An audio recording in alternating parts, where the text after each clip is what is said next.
Welcome to the National Geographic Explorer, and welcome to Svalbard, part of the Norwegian Arctic. We're so excited that you decided to join us on our expedition to this unique part of the world.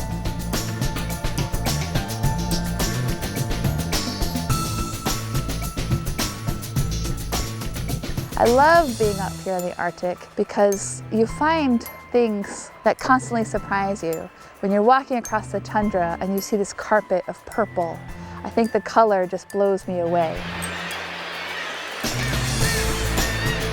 It's like going back in time. It's like you're in the Ice Age again. If you ever wanted to know what it was like to live back in time, this is where you would come.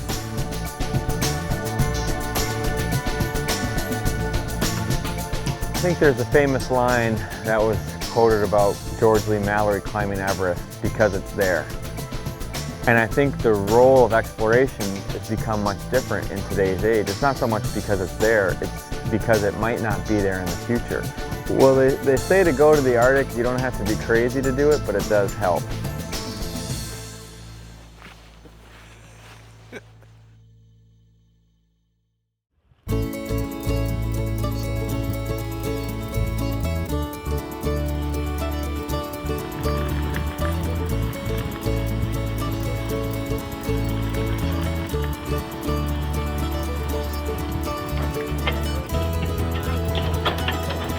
It's been a lifetime objective to get up to this particular spot, and I've read about it a lot. And of course, I'm interested just in the whole polar environment.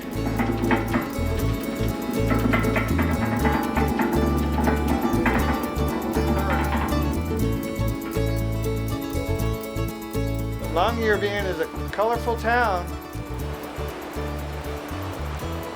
I'm really looking forward to sharing everything that I gather with students back home and friends and family. It's really been the deal of a lifetime.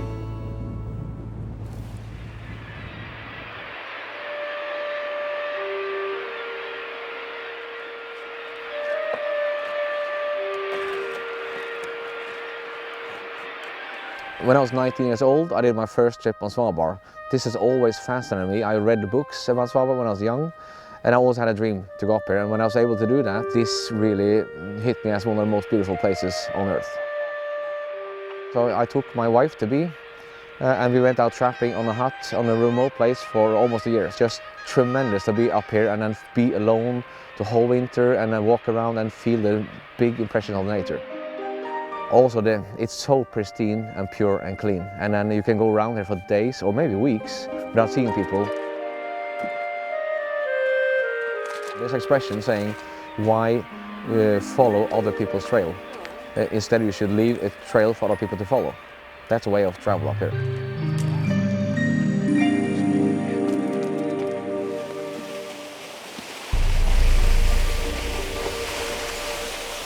I actually woke up to the sound of the ice kind of scraping against the hull, which was an exciting way to wake up, because when I went to sleep last night, I went to sleep about midnight and it was still, there wasn't any ice in sight at all. The mountains were way off in the distance to the left.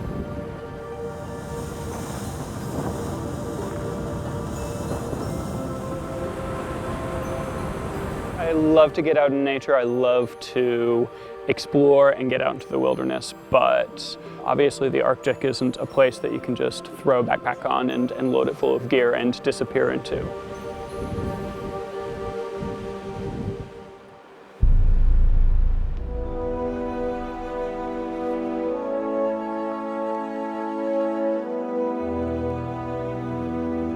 It's fantastic to be able to be up here and see this type of ecosystem and how it's operating and the beauties that are up here. It's absolutely astounding.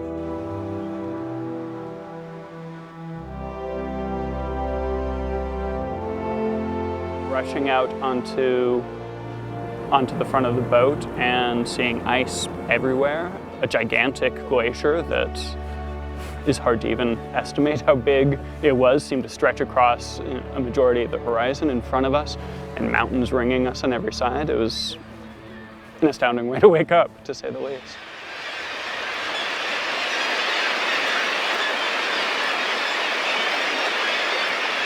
This is a super landing site because the cliff face right behind us gives us easy access to a nice ravine where kittiwakes are nesting. These are black-legged kittiwakes, as they're sometimes called.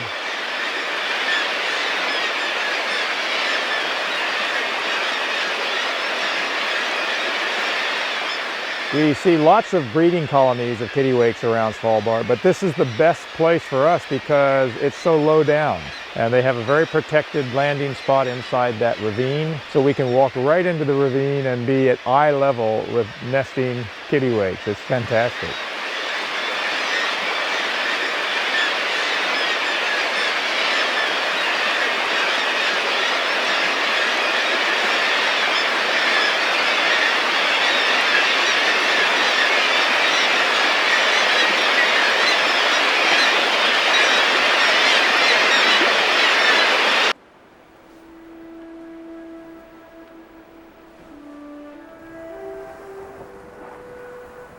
I came up in Arctic back in the late 70s, early 80s, and I've been more or less every season since then.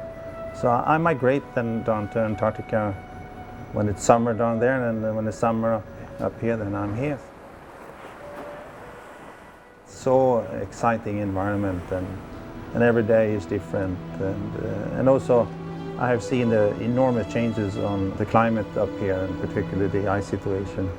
I can tell you, 20 years ago we could only be up here in Svalbard mid-July. Now that's when we have to end the season up in Svalbard because all the ice is gone.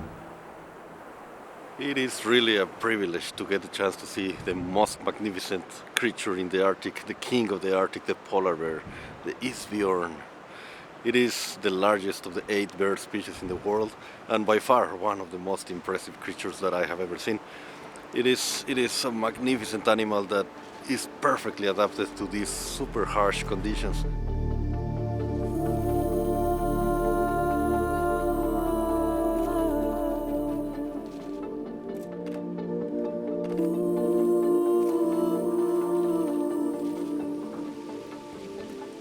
Was smelling and looking, and then he got down and he went all the way around the ship and then back again.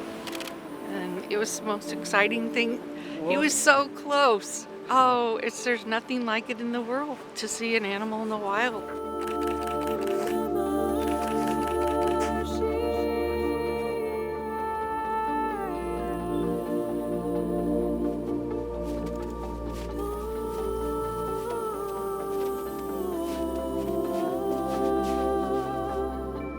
So it is really a privilege to see this creature now because we don't know what's going to happen in the near future. And I'm not talking about future generations. Within our lifetimes, we may see some radical changes in the distribution and the habits of the polar bear.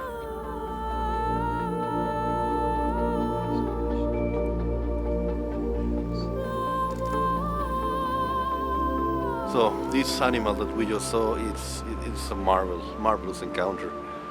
I hope we will continue to have these chances in the future.